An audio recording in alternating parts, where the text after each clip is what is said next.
Hello guys, hello Libra. Welcome dito sa aking channel, Kapalaran 888 Libra.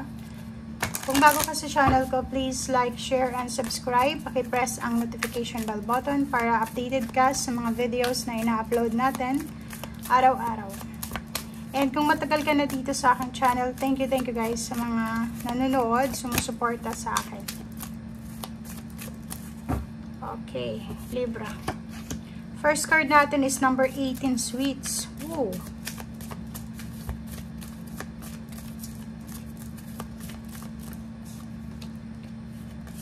Alam mo tong flying na to ay sobrang visible siya sa linggong ito. Ay, Libra, unahin natin to. Sa linggong ito, siguro pwedeng ikaw ay busy sa paggawa ng mga matamis na pagkain, or pwedeng busy ka rin sa pagkain ng ganito. Or pwedeng sa linggong ito, pwedeng mag-crave ka ng matatamis na pagkain. Or pwedeng sa linggong ito ay hahanap-hanapin mo ito. Or pwedeng may pagkakataon ka ngayon na makagawa nito. Siguro matagal kang nag-crave nito. And then ngayon, pwedeng may pagkakataon ka para makain to or makuha yung anumang kinikrave mo. Okay? And literal, nakikita ko sa linggong ito, nagki-crave ka ng sobrang pag-apaw ng cups. Ibig sabihin, kinikrave mo yung happiness, yung satisfaction, and fulfillment sa lahat ng areas sa buhay mo. Okay? Yun yung parang gusto mo. Flying 35, yun. May iba sa inyo dyan na pwedeng nag-aalala kayo sa isang bagay. And then, hindi nyo masyadong nabibigyan ng pansin yung mga bagay-bagay na malapit lang sa inyo. Okay? So, ibig sabihin yan, may iba sa inyo dyan na natatakot kayo sa pagbabago, sa changes, natatakot kayo sa, ano tawag dito? Sa flow ng buhay, flow ng energy. So, may iba, diba? Hindi ka lang naman nag-iisa eh. Maraming tao yung natatakot sa pagbabago, natatakot sa pagsisimula, parang ganyan, ganito. Like yung mga iba na bago sa kanilang trabaho, bago sa kanilang business, natatakot sila kung ano yung possible nilang dapat na gawin. Okay? Wait lang guys. Okay, so nakikita ko sa'yo dito, Libra, na ano man itong kinakatakutan mo, ay hindi siya dapat kinakatakutan. Okay?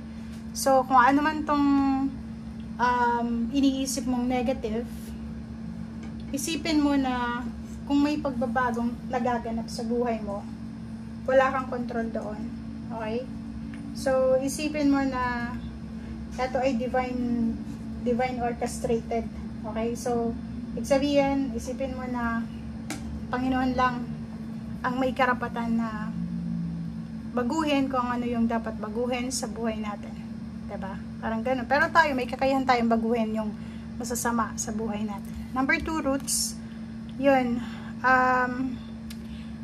Nakafocus ka sa pamilya mo, sa roots, sa kung saan ka man galing sa ngayon, or nakafocus ka doon sa pinagmulan, sa roots, kung ano yung pinagmulan mo. So, pwedeng this week, pwedeng may isip mo yung mga ancestors mo, may isip mo yung pamilya mo na wala na dito sa mundong ibabaw, na kung naandito sila, may isip mo na susuportahan ka nila along the way. Parang ganun. So, medyo mamimiss mo siya. Mamimiss mo sila. Yun. Makakaramdam ka ng pagka-miss doon sa mga taong naging parte ng buhay mo na wala na dito sa mundo. Protected by angels, you are cherished by the angels. So yun, if ever man na masyado kang down sa linggong ito, kasi yun na nga, may mga kinakatakutan ka, isipin mo na you are protected. You are protected, you are loved, you are guided, your loved ones, safe na safe kayo sa kamay ng Panginoon. Parang ganun, you're cherished by your angels.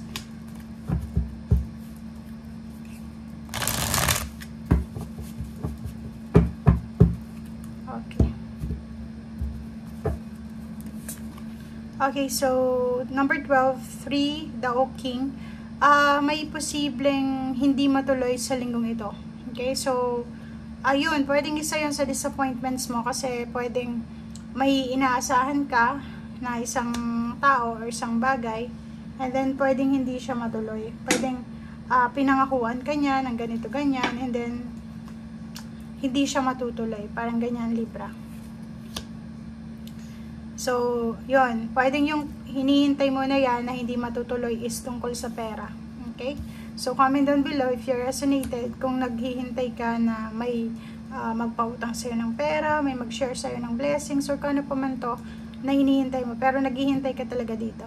So, kung ano man itong hinihintay mo, pwedeng hindi siya matuloy ngayon or delayed siya. Okay?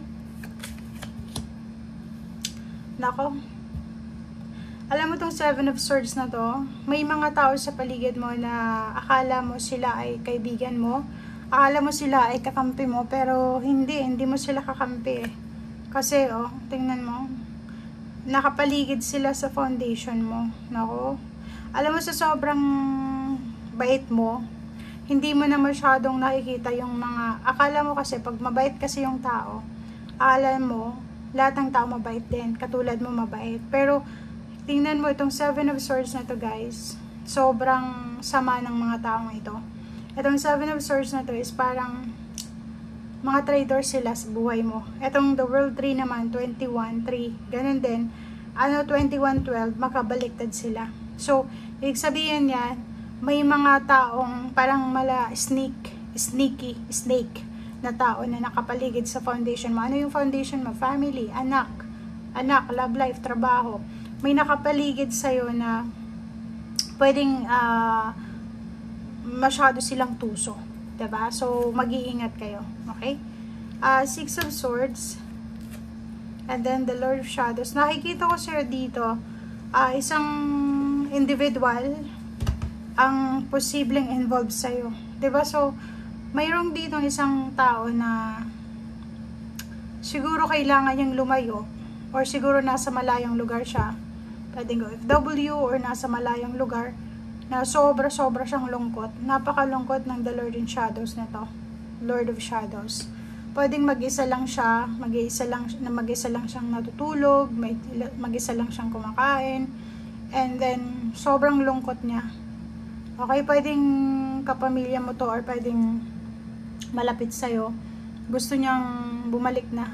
Gusto niya ng mag-travel, bumalik sa kung nasaan ka man sa ngayon. Pero din sa inyo dito na pwedeng malulungkot kayo kasi yun nga, isang kapamilya or isang kakilala ang pwedeng aalis para maghanap buhay. Okay, Knight of Swords, Page of Swords, and Ace of Pentacles. May magandang balita kang matatanggap sa linggong ito tungkol sa pera.